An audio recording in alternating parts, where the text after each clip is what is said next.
house. As time reaches curfew, it's time for her to go home. She decides to walk home as she does every other night because she lives only a few blocks away. It is a fairly crime-free neighborhood, but there's a first time for everything. The next day, her parents are frantically calling her house, asking where she is because she never came home last night. The search is on. Her body is found a few days later, dumped off in the woods. It appears she has suffered from a bullet wound to the head. Later, autopsies show that a bullet wound indeed is the cause of death. Now begins a murder investigation.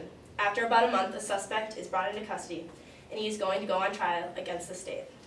The prosecution brings to the table evidence including ballistics, fibers, hair analysis, and even a motive, but no DNA evidence. The evidence they have more than does a great job of proving this man's guilt, but the jury shockingly finds him to be not guilty.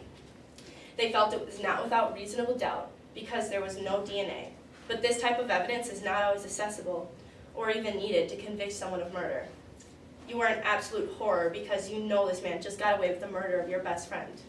Nothing will ever bring her back, and now there won't even be any justice for her. You will never be at peace or get closure over her death. This is a hypothetical story, but it could happen to you. The problem is that the CSI effect has been influencing jurors' decisions in the courtroom. Many members of the jury are beginning to expect the clincher moment that is provided in the show CSI in order to vote guilty in a court of law.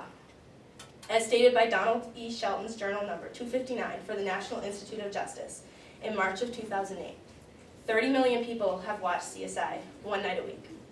70 million have watched at least one of the 3 CSI shows at one point, and 40 million watched 2 of the other forensic dramas, including Without a Trace and Cold Case. Shelton goes on. Surveys show 46% of jury members expect to see some kind of scientific evidence in every criminal case. 22% expect to see DNA evidence, 36% expect to see fingerprint evidence, and 32% expect to see ballistics in every criminal case. Jurors expect to have the most advanced technology possible, and they expect it to look like it does on television. It is not always possible to acquire these types of evidences, and sometimes the non-scientific evidence is all that is needed. Many attorneys and judges claim the CSI effect has caused jurors to acquit guilty defendants, just because no scientific evidence was presented, although many other pieces of evidence were. As reported by the reporter Arun Rath on February 6 of 2011 on NPR.org, prosecutors and forensic scientists claim CSI causes jurors to demand high-tech tests to convict someone, but these types of tests are more easily said than done.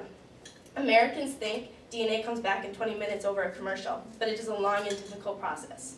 In many cases, we don't have the resources or even the technology to perform the high-tech science so many people expect. According to Jeffrey Toobin in the article of The New Yorker in May of 2007, fictional criminalists speak with certainty that their real-life counterparts cannot, but it is becoming more and more expected by the jury. The words match and exact are never used in real life. Rather, they only say it is similar or associated with, but this is becoming more and more expected. Science does not allow for this exactness that CSI can. As found by Janice Gregerson on April 9, 2009 on the Post-Bulletin, the CSI effect has changed jurors' view of the concept of proof beyond reasonable doubt. As referenced by the Weekend edition on February 6 of 2011 on EBSCOhost, despite the lack of empirical formula, the belief persists that shows like CSI make it harder to get convictions. The effects of the CSI effect are literally life and death. According to Jeffrey Toobin in the article of The New Yorker in May of 2007, a man named Wilson who shot and killed 2 police was found not guilty due to a lack of DNA evidence, even though there was plenty of other evidence to show his guilt, and he avoided a death sentence. As stated by Shelton's journal number 259 for the National Institute of Justice in March of 2008, a member of the jury once stated that the prosecution did not do a good job because they did not check the lawn for fingerprints, so the verdict has to be not guilty. But this absolute need for DNA analysis is not realistic. As reported by the reporter Arun Rath on February 6 of 2011 on NPR.org, many legal experts are concerned that jury members are confusing fact with fiction. As found by Janice Gregerson on April 29, 2009 on the Post-Bulletin, due to higher expectations of jury members, it has caused the forensic scientists to be spread thin. As referenced by the Weekend edition on February 6, 2011 on EBSCOhost, CSI creates great expectations that every trial must have high-tech forensic tests, and many prosecutors worry that this will let criminals get away with murder. We need to educate people about the reality of the CSI effect. We need to hang posters around school and try to convince students to take forensic science. This class teaches students about how forensic science really works. Kids will see how the clincher cases in CSI aren't reality. High school kids today are our jury's future. These posters will make a difference for the future. The posters will include how cool the class is, students will want to take the class, and education about forensic science will prevent the inaccurate judgment about verdicts. Things will get worse if nothing is done. Jurors of the future will continue to be biased. Jurors will continue to have unreasonable expectations that CSI provides. CSI will continue to have influence on juror members' decisions. Education will continue to be scarce. People will be expected to decide whether to convict someone with a lack of knowledge on how forensic science really works. Understanding of the process will be non-existent. Someday, we could have people getting away with cold-blooded murder.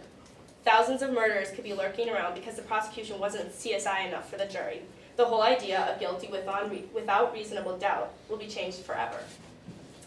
I need your help to make this happen. Contact me as your chairperson. You can reach me anytime at school, just go out and find me in the hallways. You need to go out and help hang these posters in order to educate people on the CSI effect and the need to take forensic science.